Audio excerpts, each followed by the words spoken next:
发的Ab面. Meet fa, a verb with a double life. By day it's all business. By night it's posting selfies.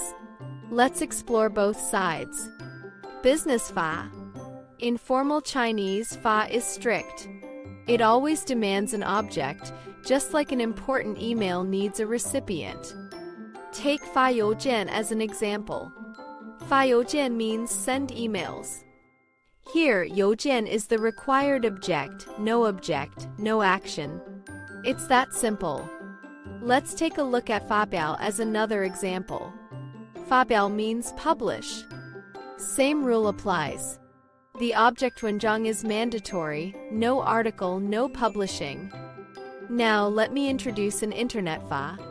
Online, 发 becomes a rebel. Phrases like 发朋友圈 come with built-in objects, grammar made easy. 发小红书. 发小红书 means post on 小红书.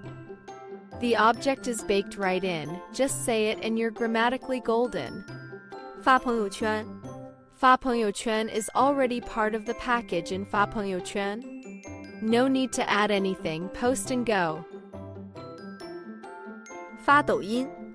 发抖音, same deal. The phrase includes its object automatically. Social media Chinese is full of these shortcuts. The big rule here. Remember, business 发 needs objects. Internet 发 comes with them. Master both and you'll conquer Chinese grammar. This is Jekyll helping you bridge textbook Chinese and real life. Want more word hacks? Let me know.